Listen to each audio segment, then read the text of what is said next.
এই ছেলে বলেন নেক্সট জিয়ারো ওকে পাঠিয়ে দিতেছে ভালো করে দাও। ঠিক আছে স্যার, আপনি আসতেছি। এখানে জিয়ারুল নামটা স্যারের ভিতরে যাও। জি, আমার নাম জিয়ারুল। চলে নাম। আসসালামু আলাইকুম স্যার। ওয়ালাইকুম আসসালাম। বসে বললাম কি দেও স্যার জি জি, আমার নাম জিয়ারুল।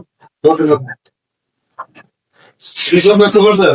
দরকার বলছি আটা আমার ইন্টারভিউ আছে। ঠিক আছে এগুলো তো আপনাকে ইন্টারভিউ দিতে হবে। কিছু প্রশ্ন করবো, আপনি প্রশ্ন এগুলো শুনতে জবাব দেবেন। ছেলে জি স্যার। তুমি না যেটা জানি একটা দাও। ঠিক আছে। ভদ্রলোক আছে ওনাকে সাদম ভাই সাহেব, জি স্যার। আপনি যে ইন্টারভিউ দিতে আসছেন আপনাকে যদি কিছু প্রশ্ন দিতে হবে না? জি জি। এখন আপনি বলুন সাগরের মাঝখানে কি আছে? সাগরের মাঝখানে কি আছে? হ্যাঁ সাগরের উপরে না নিচে? আপনি উপরের কথাই বলুন, উপরে কি আছে? সাগরের উপরে শূন্য আছে। সারি রে স্যার, ধন্যবাদ। বসো ওখানে। Thank you. সেখান দিয়ে বসো। স্যার তাহলে এবার প্রশ্নটা করেন। প্রশ্নটা হচ্ছে সঠিক উত্তর দিবেন, ঠিক আছে? জি জি, চেষ্টা করবো আমি। হ্যাঁ ভুল উত্তর দিবেন না কিন্তু। আর ভুল উত্তর দিলে কি হবে, আপনাদের ভবিষ্যতে চাকরি আপনার হবে না। আমিও চাই আপনার কাগজপত্র দিয়ে কেমন ভালো লাগছে, আমিও চাই আমার ভবিষ্যতে চাকরি হবো। আপনি কিন্তু সঠিক উত্তর দিয়ে জি একটা ভুল উত্তর দিবেন না। আর যদি আপনার 100-এর মধ্যে 90% দেখতে পারবেন, ঠিক আছে? জি স্যার। আচ্ছা এখন আপনি বলুন সাগরের মাঝখানে কি আছে? সাগরের মাঝখানে কি আছে? হ্যাঁ আর সাগর নিচে না সাগরের উপরে? সাগরের উপরে কথাই বলুন তো, আপনি বলুন। সাগরের উপরে স্যার শূন্য আছে, শূন্য। শূন্য, শূন্যের উপরে শূন্যের উপরে আকাশ। আকাশ। আকাশ। আপনার প্রশ্ন উত্তর সঠিক দিয়েছেন, আলহামদুলিল্লাহ। আশা করি আপনার চাকরিটা হয়ে যাবে, ঠিক আছে? তো এখন আপনি জি স্যার, চাকরিটা আমার অনেক দরকার, হইলে আমার উপকার হবো। অবশ্যই হবে আপনার চাকরি, এটা আপনার কাগজপত্র সবকিছু হবে, ঠিক আছে? স্যার স্যার ফোন আসছে। তাহলে আমি আসি। আচ্ছা ঠিক আছে, আপনি যান। আসসালামু আলাইকুম।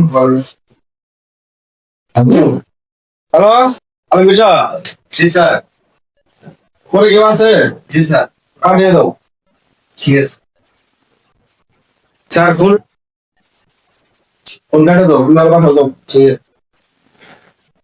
যাও সবকে, যাও সব। হ্যাঁ আমি চলেন। তার কাছে।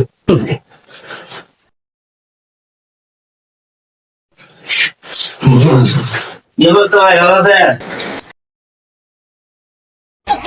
ভাই আপনি কি চাকরি নিতে আসুন নাই? অবশ্যই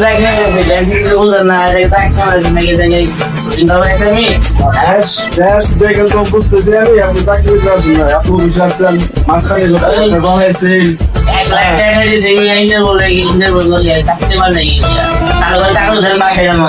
ফোন আসছে নাকি?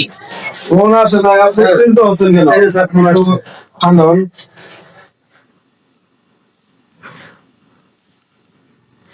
আসসালামু আলাইকুম। ওয়ালাইকুম সালাম। আপনার এখানে জালাল নামে একটি ছেলে গেছে? হ্যাঁ একটা দুটো তো আসছে চাকরি ইন্টারভিউ দেওয়ার জন্য। পরে আপনি কে ভাই? আমার নাম রানা। আপনি ওনাকে কোনো প্রশ্ন সম্পর্কে কইরা ওনার চাকরির কাগজটা দিয়ে দিবেন, জয়েন লেটারটা দিয়ে দিবেন। ঠিক আছে, জয়টা তো মনে করি যে হাতে কোনো পাওয়া যায় না, এটাই তো দিয়া তারপরে মনে করি পরীক্ষা দিয়া তারপরে যেতে হয়, তাই না? আর আপনি বললেন তো আমি ওনাকে কাগজ দিতে পারতেছি না। আপনি আমার সম্বন্ধে জানেন আমার হাত কতটা লম্বা? আমি আপনার সম্বন্ধে জানি না অবশ্যই, কিন্তু আপনার হাত গুলো লম্বা আমি জানি না, ঠিক আছে? এখন কথা হচ্ছে আমি ওনাকে চাকরিটা দিতে পারছি না, কারণ ওনার আগে একটি ছিল দিয়ে গেছে, ওনার ফলাফল ভালো, ওনার কাগজপত্র সবই ঠিক আছে, যে ওনার এই চাকরির যোগ্য আমি মনে করি উনি। এখন আপনার কথায় আমি ওনার চাকরিটা দিতে পারছি না, তার জন্য সরি, ঠিক আছে? মন খারাপ করবেন না। আপনি কি আমার কথা রাখতে চান, রাখবেন না? আমি আপনার কথা রাখতে পারছি না, এই জন্য আমি দুঃখিত। সরি, আপনি ভাই ফোনটা রাখেন, আমি অনেক ব্যস্ত, আমার অনেক কাজ আছে। আমি চাইলে কি করতে পারি সেটা জানেন আপনি? আপনার অফিস আমি 1 মিনিটের ভিতরে বাইরে সুন্দর করে দিতে পারি। আপনার যা ভালো মনে হয় আপনি তাই করেন, অফিস ভাঙবেন না কি করবেন এটা তো ব্যক্তিগত বিষয়। আমি এরপরও আমি চাকরিটা ওনাকে দিতে পারছি না, ঠিক আছে? আমি তার কোনো অপশন নেই, দুঃখিত। আপনি ফোন রাখেন, আমাকে ব্যস্ত করবেন না, রাখেন। আচ্ছা তাহলে আপনার যে কথাটা আমি মাথায় রাখলাম। ভাই না যেতে পারবে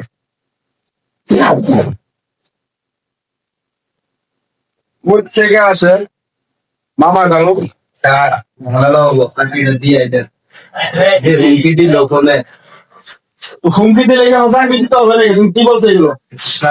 যে হুমকিটা দিছে চাকরিটা শেষ ঠিক আছে, হুমকি অনেক হুমকি আসে এগুলো, ঠিক আছে? আজকে নতুন চাকরি করতে 32 বছর চলতে চলেছে চাকরি। তারপরে স্যার তুমি জানো না আমার সমাজে আমি কি ঘুষ খাই? তারপরে স্যার চেষ্টা করে দেন না ঝামেলা হবে স্যার জীবনের উপরে রিস্ক হয়ে যাবো রিস্ক থাকলে থাকো, তারপরে 2 নম্বর লোকের চাকরি দেবো, অফিসের কোনো অফিসে কোনো কিছু বলতে পারবো না। আমি ওনাকে চাকরি দিতে পারবো না, এতে যদি আমার সমস্যা আসবো। আমি একটা লোকের ভিজিট মাইরা ওই লোকটার চাকরি দিতে পারবো না। ওই লোকটার চাকরি দিলে এই অফিসের বদনাম হবে, ভবিষ্যৎ অফিসটা নষ্ট হয়ে যাবে, ঠিক আছে? ঠিক আছে স্যার তুমি যা বলছো তোমার টেনশন করার দরকার নাই, তোমার যা হবো হবে, তুমি টেনশন করো না, অসুবিধা নেই। ঠিক আছে স্যার এটা আমি বুঝতেছি কি করাবে। ঠিক আচ্ছা আছে ঠিক আছে, এগুলো বুঝে চলো, বাসায় যাবো, সময় নেই।